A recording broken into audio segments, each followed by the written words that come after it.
Hai teman semesta Mahata Serpong, balik lagi di Pingpong Ngopi bareng semesta Mahata Serpong bersama gue Alwan dan juga ada bintang tamu nih kita yang kece abis yaitu Mas Yuda. Oke, bisa say hi dulu Mas Yuda ke penonton dan subscriber kita. Oke, hai guys, nama gue Yuda Negara, biasa dipanggil Yuda. Oke, nih ini udah kita kedatangan bintang tamu nih yang kece abis nih pastinya nih Mas Yuda, dan tapi kita juga mau ngasih tahu nih ke penonton kalau acara ini tenang aja kok, kita udah vaksin ya untuk kru kita juga yang ada berapa puluh orang di sana udah vaksin 2 kali dan juga udah di tes antigen nih Mas. Dan jadi kita bisa lepas masker sepertinya Mas ya, supaya lebih nyantai ya ngobrolnya ya. Supaya dan juga kegantengan Mas Yuda nih bisa kelihatan juga nih sama penonton kita nih. Oke. Izin ya Untuk kita buka maskernya. Oke. Nah, bisa diminum juga dong Mas Yuda ini. Kita udah bikinin kopi yang enak banget nih Mas. Terima kasih nih Mas Alwan. Oke, aku juga mau. Iya loh, pasti masa saya nggak minum juga. Saya nyuruh minum soalnya. Enak banget kopinya. Oke, ini kita ngobrol-ngobrol santai aja ya Mas siang ini. Nah, pertama-tama saya pengen nanya nih Mas Yuda, karena kita kali ini nih kita bakal ngebahas seputar arsitekturnya Samasta Mahata Serpong nih Mas. Soal konsep-konsepnya kayak gimana, konsep yang dikedepankan kayak gimana, terus tipe-tipe unitnya kayak gimana dari sisi arsitektur nih. Nah, kalau boleh saya tahu latar belakang pendidikan Mas Yuda apa sih? Oke, ya Mas Alwan, teman-teman semua, gue itu lulusan arsitektur di Universitas Brawijaya. Gue masuk 2010, terus lulus 2014. Oke, kayaknya bakal sefrekuensi nih, soalnya saya juga lulusan arsitektur. Juga ini Mas Alwan. Wah, cocok nih. Cocok banget ya. Nah, sebenarnya latar belakang kenapa memilih pendidikan arsitek itu apa sih Mas? Gitu. Soalnya kayak arsitek kalau menurut saya sih lumayan spesifik ya, jurusan yang lumayan spesifik. Jadi kayak harus ada alasan tersendiri sih kenapa memilih arsitek. Kalau Mas Yuda sendiri? Jadi memang kita hidup tuh dipengaruhi sama lingkungan ya. Bener banget Jadi sih, kebetulan memang orang tua gue itu adalah seorang arsitek. Wow. Jadi dari kecil memang sering diajak ke proyek, renovasi rumah disuruh bantuin, masang keramik segala macam. Nah, itulah yang bikin gue juga tertarik sama dunia arsitektur. Oke, karena emang dipengaruhi lingkungan keluarga juga ya. Dan kenapa memilih Universitas Brawijaya? Biasanya milih Universitas Brawijaya itu karena di Malang ya. Malang tuh enak, dingin kan suasananya. Jadi gue emang waktu nyari kampus itu nyari wilayah yang adem gitu, yang ada gunung-gunungnya, bisa jalan-jalan gitu. Karena arsitektur itu kayaknya stres banget ya, iya bener gitu, banget banyak beban. Bener banget. Iya, dan Malang itu kayak kota mahasiswa banget gitu. Jadi biaya hidup murah dan sangat nyaman untuk sekolah. Tapi selain dipengaruhi oleh lingkungan, ada kayak misalnya ada alasan lain nggak kenapa memilih arsitek sebagai jurusan waktu kuliah dulu? Jadi gue pengen aja sih kayak gitu tahu ya secara teori maupun praktiknya gimana sih suatu bangunan itu terbentuk, terus apa sih yang mendasari kita mikir, kan arsitek itu senangnya berimajinasi ya. Nah, gue tuh pengen kayak imajinasi gue itu ada dasarnya gitu. Jadi imajinasi yang terhitung, yang bisa dipertanggungjawabkan juga. Oke. Nah, abis lulus kuliah nih ada pengalaman kerja tersendiri nggak sih Mas, abis lulus kuliah tuh kerja di mana kayak gitu kan, sebelum di Perumnas nih kan. Sekarang Mas Yuda sendiri kan kerja di Perumnas nih, ada pengalaman kerja sebelumnya nggak di Perumnas nih? Jadi gue tuh pengen cerita kenapa sih gue tertarik kerja di Perumnas gitu. Nah itu lebih lengkap sih sebenarnya ya, lebih lengkap sih. Cuma ada cerita dikit nih gitu biar enak dengarnya gitu. Jadi memang di 2015 itu awal gue kerja di konsultan perencanaan arsitek, punyanya swasta sih ya di Sumatera Barat, tempat kelahiran gue. Gue itu melaksanakan balik kampung jadi nih. Balik kampung dulu. Balik kampung dulu. Setelah merantau. Biasa sih kayak gitu kalau kuliah balik kampung dulu. Benar, habis itu project gue itu renovasi sekolah di wilayah terpencil gitu. Nah, di sisi lain gue itu juga aktif ikut komunitas Berlin Setting gitu, kerjasama sama pemerintah daerah, di mana kita bekerja sama dengan masyarakat untuk mengembangkan potensi pariwisata. Nah, dari sanalah tuh gue terjun ke masyarakat gitu kan, cerita-cerita, dan banyak yang gue lihat permasalahan permukiman, mulai dari perencanaannya yang nggak matang maupun penataan lingkungannya itu yang bikin kita tuh tinggal kurang nyaman gitu. Emang kalau menurut Mas Yuda sendiri apa sih yang mendasari kenyamanan seseorang itu dalam tinggal di suatu hunian atau di sebuah lingkungan? Jadi yang mendasari sebuah kenyamanan itu gimana kebutuhan harian masyarakat itu bisa terpenuhi gitu. Yang dasar deh, misalnya mulai dari primer, sekunder dan tersier gitu kan, mulai dari tempat tinggal, terus tempat memenuhi kebutuhan sehari-hari, tempat belanja, tempat sekolah, tempat berobat kayak gitu. Oke. Nah sekarang kan udah di Perumnas dan juga ditempatkan di Samasta Mata Serpong. Nah sebelum di proyek Samasta Mata Serpong nih, Mas Yuda udah melanglang buana di proyek mana aja nih sebenarnya? Nah iya, jadi karena gue mikir banyaknya permasalahan pemukiman itu tuh masalah, gue tuh 2016 tuh mikir pengen deh menyentuh lebih dalam lagi nih kebutuhan masyarakat seperti ini, permasalahan itu jawabnya gimana gitu. Jadi gue getting to know perusahaan-perusahaan gitu, dan gue pikir Perumnas ini salah satu wadah yang tepat buat gue untuk mengembangkan diri dan menjawab isu-isu tersebut. Lebih jadi latar belakang masuk Perumnas tuh awalnya lebih ke social responsibility-nya si Perumnas ini ya dalam memenuhi kebutuhan hunian masyarakat Indonesia. Benar. Ya seperti yang kita tahu ya, Perumnas itu BUMN satu-satunya di bidang perumahan yang memiliki misi mulia ya, menghadirkan perumahan yang layak bagi masyarakat. Terus juga apalagi Perumnas waktu itu baru mengemban tugas itu melaksanakan program 1 juta rumah. 1 juta rumah. Jadi lumayan banyak ya Mas ya, 1 juta rumah. 1 juta rumah benar.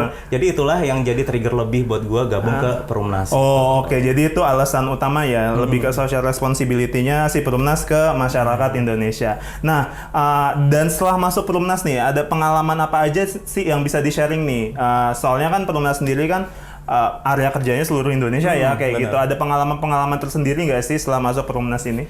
Ya, jadi surprisingly gue tuh kayak nggak nyangka inline aja gitu. Gue pengen masuk Perumnas itu untuk hal tersebut. Tiba-tiba awal karir gue itu ditempatkan di Pulau Nias, Sumatera Utara. Wow, Pulau Nias nih. Nyebrang laut nih. Ujungnya Sumatera. Oke, tahu Mas.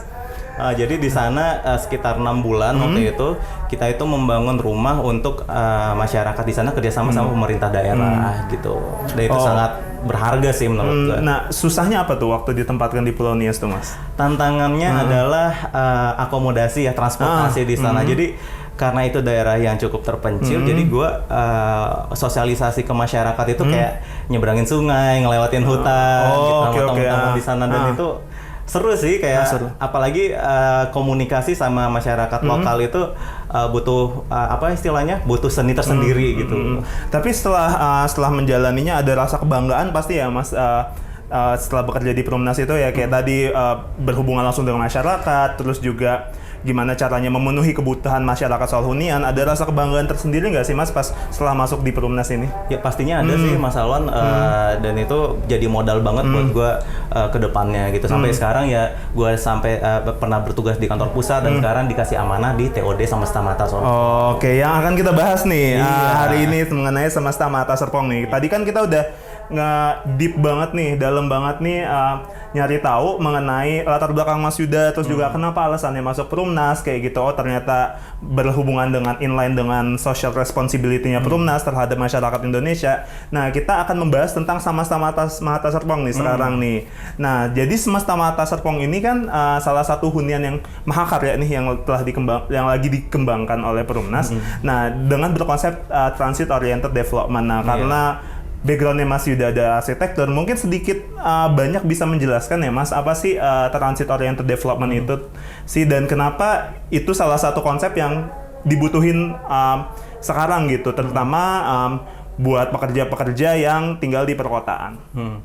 Jadi 2010 itu salah satu alasan lain ya yang bikin gue tertarik di arsitektur itu denger obrolannya Pak Ridwan Kamil waktu itu di TED Talks ya. Beliau bilang peradaban manusia itu nantinya akan beralih atau mendominasi di perkotaan. Jadi sebagaimana kita itu harus berkontribusi lebih gimana melakukan perencanaan terhadap perkotaan yang baik gitu. Nah, TOD sendiri itu akrab gitu dengan perkotaan karena TOD sesuai namanya Transit Oriented Development adalah suatu kawasan yang kita kembangkan yang langsung terintegrasi dengan transportasi publik.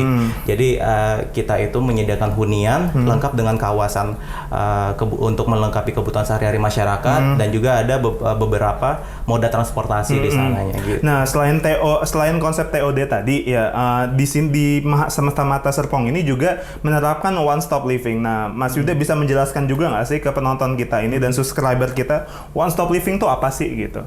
Jadi one stop living ini mungkin sederhananya kawasannya itu bisa memiliki banyak fasilitas untuk memenuhi kebutuhan sehari-hari masyarakat. Jadi sebenarnya TOD ini sendiri adalah pelengkap dari one stop living konsep itu. Jadi ketika kita membangun sama-sama Hatta Serpong itu kita udah membawa konsep TOD dan kita otomatis menyediakan hunian yang lebih one stop living lagi gitu, lebih kental lagi. Karena pasti ini compact banget ya Mas, apa sih untuk para penghuni yang tinggal di sama-sama Hatta Serpong karena konsep TOD tadi kan transit oriented development. Nah, kalau misalnya kita berbicara transit oriented development itu kan pasti ada yang namanya transit gitu kan, sistem transportasi. Nah, sebenarnya sistem transportasi apa aja sih yang bisa dijangkau dari sama-sama Hatta Serpong ini, Mas? Jadi berangkat dari TOD itu sendiri seperti yang kita tahu ya, Jabodetabek ini kan kota yang sangat sibuk ya mobilitasnya. Banget, Mas. Macet segala macam, polusi di mana-mana gitu. Jadi dari TOD konsep sama-sama Hatta Serpong ini kita itu mengintegrasikan kereta KRL, commuter line gitu untuk sebagai transportasi utama dari penghuninya nantinya. Dan ada juga nanti BRT atau bus rapid transit atau ya akrabnya bisa angkot segala macam gitu ya, kayak mini trans gitu. Itu juga langsung nanti ada area drop off-nya di kita gitu. Wow, jadi bener ini integrasi atau bener-bener nempel sih Mas dengan si apartemennya ini. Soalnya kan kadang orang integrasi maksudnya apa sih gitu loh. Jadi kayak ini integrasi atau bener-bener nempel nih dengan si apartemennya. Dengan sangat bangga dan pede ya, saya bilang ini nempel gitu. Nempel langsung Mas, jangan-jangan turun langsung ini kita bisa naik kereta. Pintu, pakai lift langsung stasiun, langsung area drop off. Jadi nggak ribet banget ya Mas. Biasanya kan orang-orang yang tinggal di Jabodetabek nih terutama di daerah urban kan harus naik kereta aja, harus nyetir dulu terus nanti parkir lagi. Nah, kalau di sini tinggal turun. Iya, langsung naik. Siapa lagi sih yang kayak bisa dari huniannya dijemput kereta gitu kalau kata Pak Menteri gitu kan. Biasanya dijemputnya mobil ya, ini jemputnya kereta ya. Kereta. Makanya bawa, kalau dijemput mobil paling bisa bawanya 4 orang, 5 orang. Kalau dijemput kereta bisa bawanya bisa satu kampung, satu RT juga bisa ya Mas, muat di situ. Jadi ini emang hebat banget sih Mas. Nah, kalau boleh tahu sebenarnya itu untuk hunian berkonsep TOD sendiri di Jabodetabek itu siapa sih Mas pionirnya kayak gitu?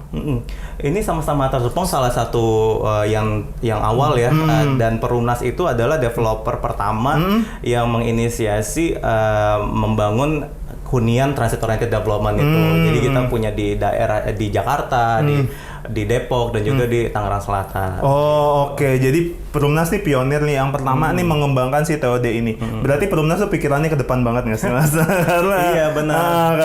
Karena kan maksudnya konsep ini kan sebenarnya konsep yang dicari-cari ya sama masyarakat gitu, terutama masyarakat Jakarta kan.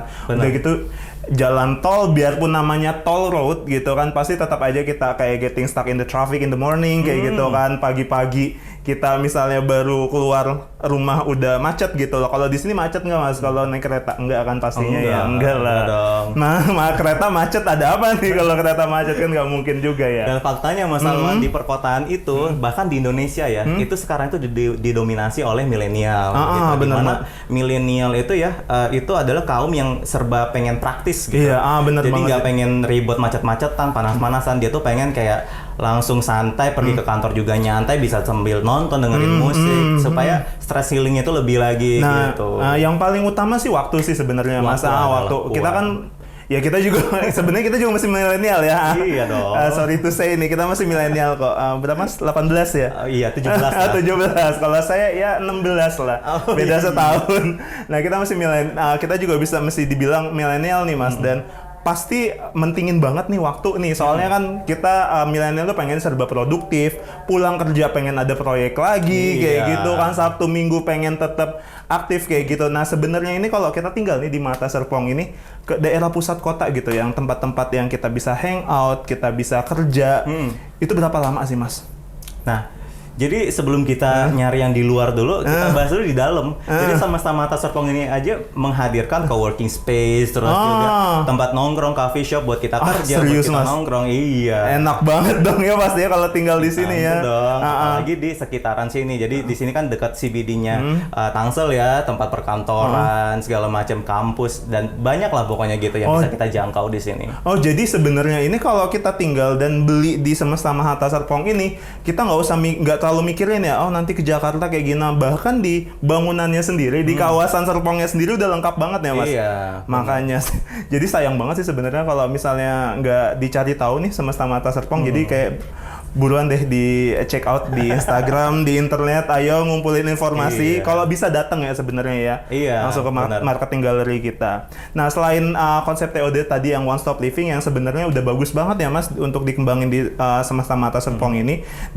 Nah, yang kedua itu adalah ini kan bahas tentang transit oriented development, pastinya bangunannya itu dekat stasiun yang tadi Mas Yuda sendiri bilang kan kayak gitu, nempel stasiun. Nah pasti jadi pertanyaan juga sih para penonton kita nih, berisik nggak sih Mas kalau tinggal deket kereta tuh? Berisik nggak sih? Nyaman nggak sih? Nyaman gitu nggak sih? Getarannya kayak gimana? Geter nggak sih gini ya? Makanya. Nah bisa dijelaskan sendiri nggak sih keunggulan dari Semesta Mata Serpong ini yang membuat penghuni ya biarpun tinggal nempel stasiun, biarpun dekat rel itu tetap nyaman gitu untuk ditinggali? Jadi gue mau ngejawab tuh mulai dari ini nih. Tiap hari nih penumpang kereta naik di kereta ya, itu banyak yang ketiduran nggak sih? Banyak kan? Gue juga termasuk sebenarnya sih. Saking nyamannya kan ya. Nyamannya ya. Nah, di mana kereta itu sendiri gerbongnya nempel tanah gitu kan ya. Itu udah nyaman banget walaupun getar dikit segala macam. Apalagi bangunan Semesta Mata Serpong ini kakinya tuh 30 meter ke dalam tanah. Jadi nggak perlu ragu lagi buat getar segala macam. Jadi gitu. logika juga benar sih ya, kita yang di dalam kereta aja bisa tidur nyaman banget kayak gitu kan. Apalagi kita punya kaki ditanam di dalam bumi itu 30 meter, terus nanti diselimuti sama bangunan stasiun ya. Jadi banyak layer-layer yang bisa meredam suara, meredam getar segala macam. Oh jadi bener-bener nggak usah ini ya, nggak usah khawatir ya kalau untuk tinggal di Semesta Mata. Logika simpelnya gitu aja. Oh iya sih bener, tapi masuk akal juga sih. Soalnya gue sendiri ngerasain nih tiap hari tuh tidur di kereta. Nggak kerasa berisik, nggak kerasa apa gitu sampai mimpi. Makanya berarti nggak usah khawatirin ya soal suara, soal getaran, pasti nyaman banget nih. Lagian kan kita kalau dalam membangun apartemen itu kan ada persetujuan dari pemerintah daerah dan tenaga ahli gitu ya, tenaga ahli bangunan gedung. Nah di sana tuh kita ada namanya kualifikasi yang harus dipenuhi gitu. Jadi dari segi konstruksi pasti kita memenuhi syarat. Apalagi kita BUMN itu monitoringnya terhadap kualitas bangunan itu pasti akan sangat ketat. Ketat banget sih ya, soalnya punya pemerintah yang bikin aturan, masa kita nggak ketat sih kayak gitu kan. Nah tadi kan udah ada alasan nih kita untuk milih Semesta Mata Serpong. Yang pertama soal TOD one stop living yang bener-bener ibaratnya tuh compact banget ya, gitu. Simple banget tuh kalau tinggal di Semesta Mata Serpong. Jangankan gimana cara ke Jakartanya yang udah gampang dan nyaman, di kawasannya sendiri, di bangunannya sendiri itu ada berbagai macam fasilitas yang bisa bikin kita nyaman kayak gitu kan. Dan yang kedua juga yang tadi kekhawatirannya udah dijawab nih, yang soal berisik nggak sih, getar nggak sih, nanti kalau misalnya kerja di dalam apartemennya itu bakal keganggu nggak sih? Ternyata enggak ya. Nah kalau itu udah ada dua alasan nih, sebenarnya alasan kuat banget ya. Jadi sayang banget nih penonton kalau nggak nyoba nyari tahu nih tentang apartemen Semesta Mata Serpong. Nah sebenarnya yang dikembangkan di sini itu ada berapa tower sih Mas? Ada 3 tower. Ada 3 tower, namanya?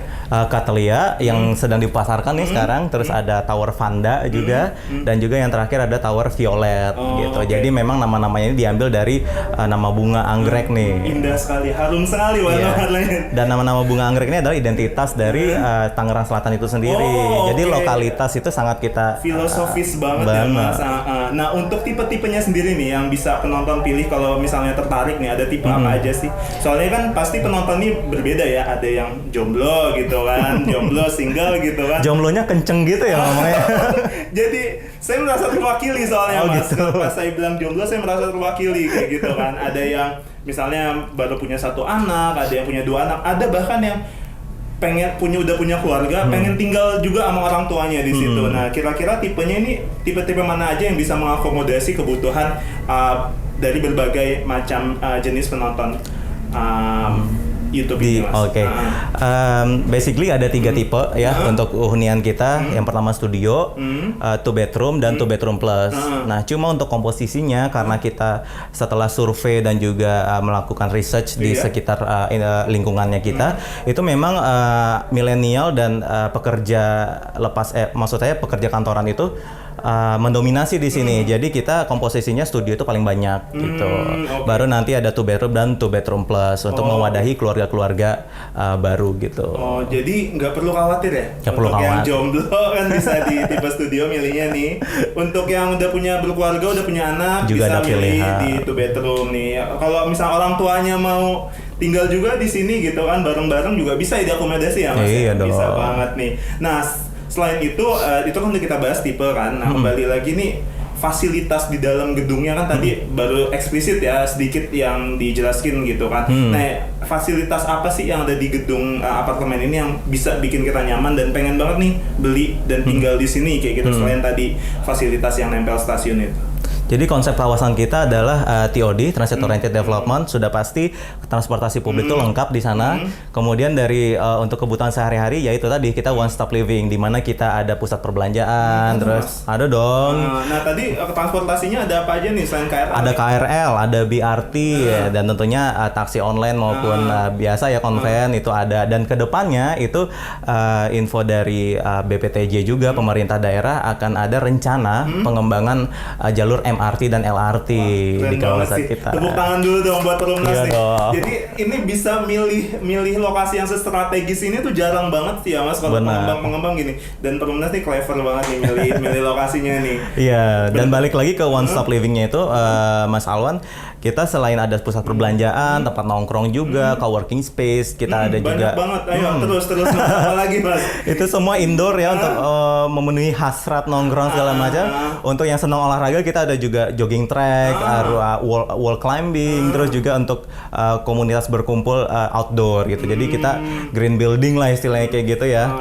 Dan juga kita juga ada fasilitas umum dan sosial juga, ada sekolah, ruang ibadah, lengkap pokoknya. Jadi kita bisa angkat tema nih kalau hidup di semesta Mata Serpong nih, fit and productive ya. Oh iya dong. Fit karena banyak fasilitas olahraganya, produktif karena tadi ada coworking space. Kalau misalnya mau ketemu sama klien ada cafe kayak gitu kan, mau nongkrong-nongkrong di Jakarta dekat. Iya. Mau ke mall, Serpong udah nggak kehitung mallnya ada berapa banyak. Dan yang lebih penting lagi nih Mas Alwan, kita berkontribusi terhadap memanjangkan usia alam gitu, bener mengurangi banget, polusi kan? dan kemacetan. Oke, nah hebat banget nih, kita udah bincang-bincang nih tentang Mata Serpong dengan segudang fasilitas dan juga segudang selain fasilitas ada segudang juga konsep yang dikedepankan di sini dan juga banyak banget alasan-alasan kuat nih yang sebenarnya bisa penonton jadikan alasan untuk beli dan juga tinggal di Mata Serpong. Jadi kayaknya udah harus mulai sekarang nih ambil HP-nya nih, ambil HP udah mulai cari-cari di IG, iya. YouTube-nya pasti ya, IG. Kita sosial media lengkap ya. Lengkap banget Mas, IG terus cari juga WhatsApp-nya, kalau perlu langsung datang nih ke marketing galerinya Mata Serpong di Stasiun Rawabuntu nih, pas Selatan. banget nih. Kalau misalnya keluar stasiun tuh udah langsung gedung warna merah tuh. Iya, ngejreng Marketing warna galeri merah. kita. Jangankan gedung apartemen ya, marketing galerinya aja ini udah TOD Iya. dan nempel dengan transit nih. Ya udah, sampai di situ aja ya Mas kita bincang-bincangnya ya. Oke. Terima kasih banget nih buat Mas Yuda udah ditemani siang ini berbincang-bincang tentang dari sisi arsitektur dan konsepnya Mata Serpong yang pastinya selain juga berguna untuk kita berdua kayak gitu kan, tapi juga untuk berguna juga untuk para penonton ini. Pasti ada sedikit banyak ilmu yang didapat dari perbincangan ini. Nah, kita udah banyak ngomong nih Mas. Haus nggak sih sebenarnya? Haus kayaknya ya. Diminum ya Mas. Kita izin minum lagi ya guys ya. Izin minum ya. Ya penontonnya juga harus minum ya sebenarnya ya. Dengerinnya aja pasti udah haus Mas.